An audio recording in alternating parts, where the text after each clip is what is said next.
Hi guys, this is TJ from No Place for No Heroes Gaming, and today I'll be giving you my first impressions on Forza 5. I am perfectly aware that most people, probably if you're into Forza, will already have a copy since it was one of the first releases for the Xbox One. But this video is for people who, like me, kind of got one a bit late and thought, you know, I may still pick up a copy. I definitely advise it. Within the first few minutes of the game, put me behind the wheel of the P1 McLaren F1. Actually, that doesn't really make sense. Anyway, it puts you behind the wheel of such a great car, the adrenaline pumping starts immediately. My first impressions were literally the word, wow. I was smiling behind the wheel of this car. First race you was in the cockpit view, as you can see here. Such a beautiful scenic map, the music, the actually intelligent race drivers to go against, the opponents, and the car itself all came together and drew me in. The music has changed quite dramatically. I assume it was quite a gamble, but it has definitely paid off. Instead of it being chart music or popular songs which you can funnily drive to, it's now changed to epic battle music, which you would probably most likely see in games such as Diablo, or expect to see in various other fantasy role-playing games and films of that genre.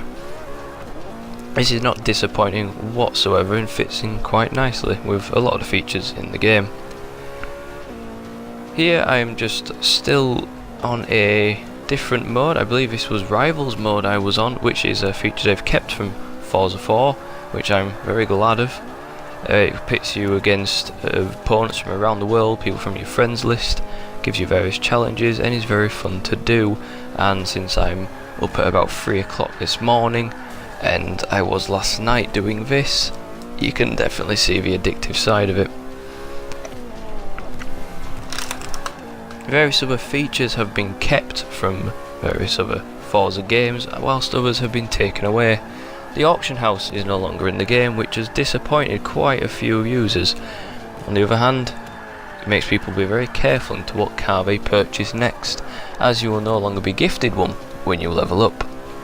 Yet again, this disappointed some users, but for other people they saw it as more of a chance to make their collection that bit more personal, rather than it being spammed with cars they'll never use and trying to get rid of them on the auction house, which people never purchase because they get them at the same level.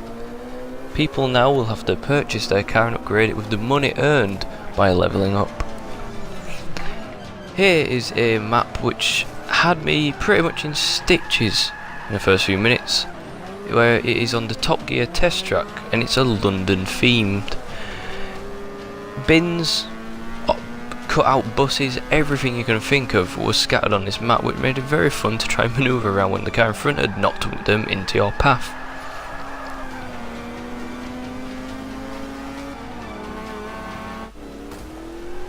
Here you can see a car actually trying to take me with it.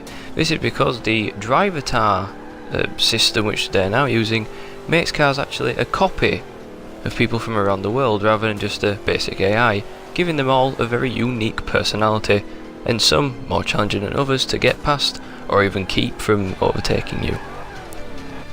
The graphics are outstanding, to the point where you could probably get away with pretending you are actually hosting an episode of Top Gear and reviewing your favourite cars, which, believe me, I've been tempted to do.